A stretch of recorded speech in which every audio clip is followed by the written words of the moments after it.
अस्सलामुअलैकुम दोस्तों, तो नया दिन नया व्लॉग। और आज है तारीख 2 अक्टूबर है और 2022 है साल। और टाइम हो रहा है सुबह की 7:58। मतलब 8 बजने वाले हैं भाई। सुबह हो गई मामू, ऐसा पकड़ के चलो। तो हम सुबह से शाम तक वो ही डेली हसल के लिए जो निकल चुके, हम घूम रहे इधर थोड़ा वापी में, हरिया हॉस्पिटल के पास ही है। हाँ, तो आज हम जो शूट कर रहे हैं, आज हम फिर से वही फोल्ड 2 से शूट कर रहे हैं। Samsung Galaxy fold 2 stability super stability mode enable है और शूटिंग चालू है। आप देख सकते हो कैसा क्या शूट हो रहा है। अच्छा है, एकदम क्लियरिटी एकदम झकास है, झकास। और आज हम हमारे वो इसमें वाइट हॉर्स में है। हमारी वाइट हॉर्स जो है इनोवा है, आज ये पासिंग है and this is for sale. हम इसे बेचना चाहते हैं फॉर सम रीज़न ऐसा। तो वो सम रीज़न ऐसा है कि वी आर गोइंग अपग्रेड करना चाहते हैं ऐसा। तो कोई बात नहीं, वो तो चलता रहता है, ले बेच का काम तो चलता ही रहता है, ऐसा है। तो बात कहने की मतलब, अच्छा हाँ, जो मैं ये फोल्ड 2 यूज़ कर रहा हूँ वो फॉर सेल है। ओनली 48,000 में आपको सैमसंग गैलेक्सी फोल्ड 2 हम दे देंगे। ओनली मोबाइल है, ब्राउन कलर है, 12 to 56 GB वाला है, ठीक है। तो बात आज हम करेंगे, बात क्या करेंगे, बहुत दिनों से कोई बातें आ भी नहीं है रही है जहन में, पर बात एक कम्युनिकेशन स्किल्स की बात करेंगे। Communication skills are very important in today's world. मतलब आज के ज़माने में आप जो कम्युनिकेशन स्किल्स है बहुत बहुत बहुत अहमियत रखती है और बहुत ज़रूरी रखती है। कम्युनिकेशन स्किल्स में मतलब ये एक वे है टू आपके अपने आप को कैसे प्रेजेंट करते हो। आप जो बोलते हो ना, वो आपका जैसे ही आप मुंह खोलते हो तो समझ लो कि आपके मुंह में से खुशबू आएगी कि बदबू आएगी, वो पता चल जाता है। आदमी जब कुछ बोलता है ना, पहला वर्ड, मतलब आदमी कितना भी समझ लो कि एकदम 80 KT में हो, एकदम हाई फाई बोले एकदम भारी से भारी कुर्ता पैजामा पहना है, इमामा बांधा है सर में और नोट 20 अल्ट्रा जेब में है या जो भी है फोल्ड 2 जेब में है, बट जब तक उसने नहीं खोला अपना मुंह तब तक उसका रेपुटेशन है। और जब उसने मुंह खोल दिया और पता चला यार ये तो ऐसा है, तो फिर कहानी ख़त्म है। ऐसा कहानी क्यों ख़त्म है? क्योंकि आपको बोलने का तरीका नहीं आता। आप क्या है कि हर चीज़ों में है ना हो अल्लाह मचाने लगते। नहीं भाई, हम जो बोल दिए वो फाइनल है भाई। मैं जो बोल दिया ना, बोले हम पागल है क्या, बोले हम जो बात करते तो ऐसा। हाँ, तो तुम पागल नहीं है, तुम जो डोमिनेट करते हो ना लोगों को, डोमिनेट इसको बोलते डोमिनेशन। लोगों के ऊपर चढ़ना इसको बोलते चढ़ाई करना, ज़ोर से आवाज़ में खुद का लोहा मनवाना, ऐसा बोलते ना, ये मुहावरा है, मुहावरा खुद का लोहा मनवाना। तो आप खुद का लोहा कैसे मनवा रहे कि भाई ऐसा ज़ोर से बात कर देंगे ना, अरे हम पागल है क्या, हम ऐसा बोले थे ना भाई, ओ भाई तू क्या अभी क्या ऐसा। तो मतलब आप डोमिनेट कर रहे हो किसी को आपकी ऊंची आवाज़ से या जो भी हो A to Z। मतलब आपका लोहा मनवाने के लिए आप जो है कि अपना लोहा मनवाने के लिए आप क्या कर रहे, चिल्ला रहे, ओ भाई ऐसा है वैसा है। तो वो सब ख़त्म है। वो आपका जो है वो कम्युनिकेशन स्किल ज़ीरो है। और आप समझ लो कि क्या बोलूँ, अब मैं कुछ बोलने जैसा रहा नहीं ना अपने पास, ऐसा है ना। और भाई को बहुत फास्ट है, थोड़ा जल्दी आने का था उसको, हमारे एक्टिवा वाले को, लाल शर्ट वाले को। तो जाने तो वो क्या, अभी संडे है ना, तो संडे को बच्चे लोग निकलते हैं मार्केट में घूमने के लिए ऐसा। तो निकले हमारे राइडर्स, जो है 15 साल का भी नहीं लग रहा है, लोटा गिर गया ना तो ख़त्म है कहानी इसकी, ऐसा अल्लाह बचाए। तो कोई बात नहीं, कहने का मतलब तो ये था कि जो चल गया है मार्केट में, बात हमारी चल रही थी कम्युनिकेशन स्किल्स पे, है ना। ये बड़ी चीज़ है ना। कम्युनिकेशन स्किल्स के बाद हम एक वाक़या मुझे एक याद आ गया कम्युनिकेशन स्किल्स पे बात करते करते। निज़ामुद्दीन औलिया रहमतुल्लाहि अलैह, निज़ामुद्दीन जो अपना दिल्ली में है, हज़रत निज़ामुद्दीन जो कहते हैं, तो हज़रत के पास एक बंदा आया और कहने लगा कि हज़रत, मेरा भाई तो यार हमेशा यार मेरी हर चीज़ को बिगाड़ता है, मेरे रास्तों में कांटे बिछाता है। तो मैं भी अभी मेरा दिल भी यही चाहता है कि मैं भी उनके रास्ते में कांटे बिछाऊं और उनको मैं भी वैसी तकलीफ़ पहुंचाऊं जैसी वो मेरे साथ करते। तो हज़रत ने कहा कि बेटा तू उसके साथ ऐसा सलूक मत कर, तू अच्छा कर, है ना, वो बुरा कर रहा है तो तू अच्छा कर, तो लोग का वो कांटे बिछा रहे तो तू फूल बिछा। ऐसा मतलब सब टिट फॉर टैट वाले तो बहुत सारे हैं ना भाई, टिट फॉर टैट वाले तो मार्केट में फुल भरे हुए हैं ना भाई। इसने हमसे लड़ाई की थी, अरे हमारे बच्चे की शादी में नहीं आए थे, हम भी नहीं जाएंगे बोले। ओ भाईजान तुम आए थे क्या हमारे शादी में भाईजान, तो हम क्यों आएंगे भाईजान। ऐसा तो ऐसा नहीं, टिट फॉर टैट वाला निकाल दो मार्केट से। थोड़ा ऐसा करो, थोड़ा दरगुजर करो। हाँ, एक शख्स ने एक बंदे को देखा तो उसने कहा कि अल्लाह ने मेरी मगफिरत कर दी, जिनका इंतकाल हो गया था। तो उन्होंने एक नेक शख्स के सपने में आए थे, वो बोल दिया अल्लाह ने मेरी मगफिरत कर दी, और ऐसी छोटी बात पे मगफिरत कर दी हो, मैं भूल भी गया था।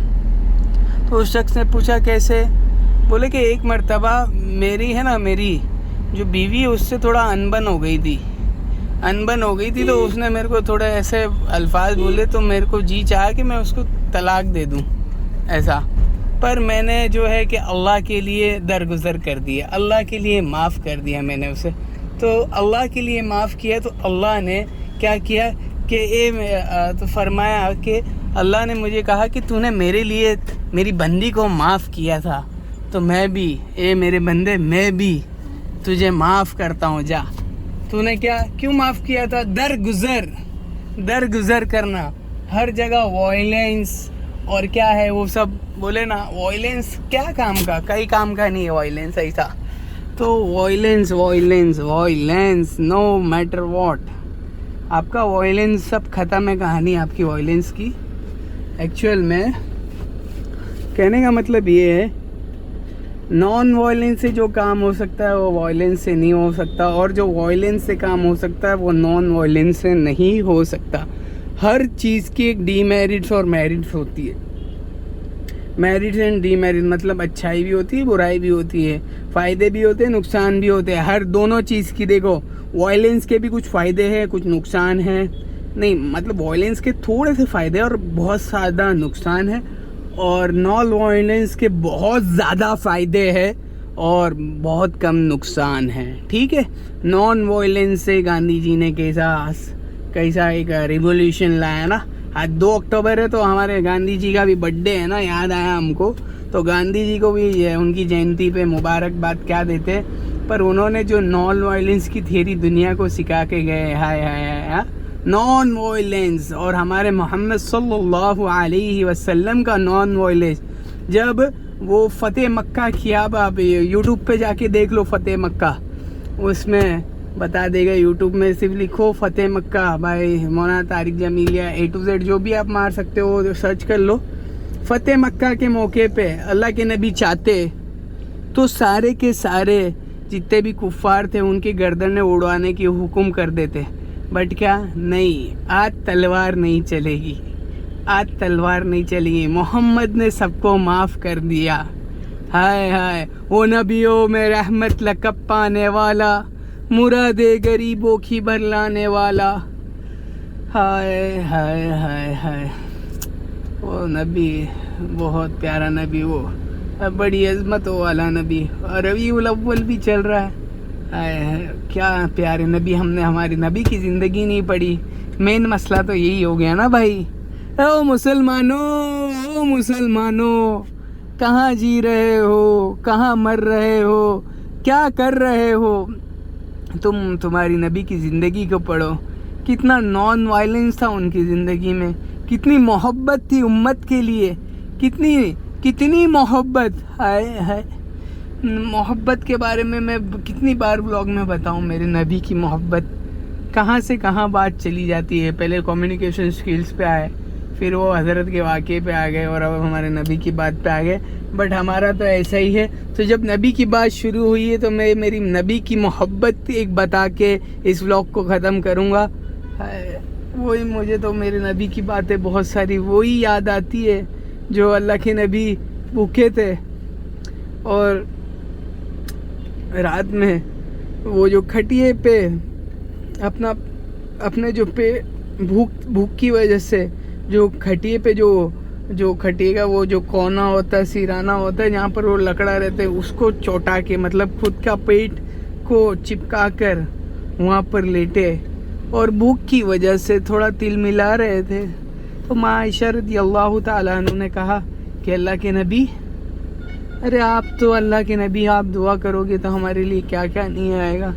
तो अल्लाह के नबी ने कहा नहीं, मेरे को जो दुआ का इख्तियार दिया गया है वो मैं कल क़यामत के दिन, कल आखिरत के दिन, क़यामत के दिन बोले जहाँ पर जब महशर का मैदान लगेगा, जब हिसाब किताब हो रहा होगा ना, है तब वो जब सब नफ्सी नफ्सी बोलेगे तो हमारे नबी आएंगे, उम्मती उम्मती, ऐसा उम्मती उम्मती। तो मैं ये व्लॉग में कितनी बार बता दिया, मुझे भी नहीं पता कितने सारे व्लॉग में ये बात कर दिया, पर यही बात आती है मुझे तो मेरी नबी की वो मोहब्बत, वो शफ़क़त। काश मैं भी मदीना जाता, काश अल्लाह हमको अजर उम्रे की तौफीक अता दे और उस नबी की अज़मत दे, सच्ची मोहब्बत दे, झूठी मोहब्बत से, दिखलावे से, रियाकारी से हमारी हिफाजत फरमाए। अल्लाह सच्ची मोहब्बत से हमें नवाजे, अल्लाह हमें नबी की सच्ची मोहब्बत दे, उनके जैसे अखलाक दे, उनका जैसा सब्र और वो तहम्मुल दे और उनकी तरह दरगुजर करने वाला बनाए। आज का क्या मुआशरा हो गया कि नहीं उसने मेरी शादी में नहीं आया, नहीं उसने मुझे बुरा बोला तो मैं भी बोलूँगा, वो मेरी शादी में नहीं आया मैं भी उसकी शादी में नहीं जाऊँगा, उसने मेरे साथ ऐसा किया था मैं भी ऐसा करूँगा। नहीं दोस्तों, ये नहीं हमें सिखाया हमारे नबी ने। हमारे नबी ने करके दिखलाया, हमारे नबी ने करके दिखलाया। नहीं बुढ़िया उनके रास्ते में कांटे बिछा रही है, कूड़े कचरे डाल रही है, पर जब बुढ़िया बीमार हुई तो अल्लाह के नबी उससे मिलने के लिए गए और फरमाया, ए बुढ़िया क्या हुआ, तू तो कचरे नहीं फेंक रही हमारे रास्ते में, बीमार थी ना बेचारी।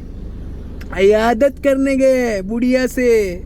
हाँ, और वो कौन सा जो मुनाफिक, जो अपना मुनाफिकों का सरदार था, उसका नाम नहीं याद, उबय बिन खल्फ है कि कौन है, नाम नहीं याद आ रहा मेरे को, बट उसके भी जनाजे की नमाज पढ़ाई है, उसको भी अपना कुर्ता मुबारक पहनाया। तो ये इतनी रहम और इतनी शफकत आज के दौर में हम तो नहीं कर सकते, पर मैं सिर्फ इतना कहता, हम थोड़ा तो कर सकते हैं ना, थोड़ा लिटिल बिट। तुम 100% नहीं कर सकते, मुझे पता है, तुम 1% भी नहीं कर सकते हमारे नबी के जैसा हम, पर 0.1% तो कोशिश कर सकते हैं। हम क्या कर सकते हैं, कोशिश करें हम हमारे नबी की तरह अखलाकों को बना लें, हम हमारे दरगुजर करने वाले बन जाए, हम मानने वाले बन जाए। बहुत सारी चीज़ें हैं। तो यहीं व्लॉग को ख़त्म करता हूँ। अस्सलामु अलैकुम व रहमतुल्लाहि व बरकातुहू।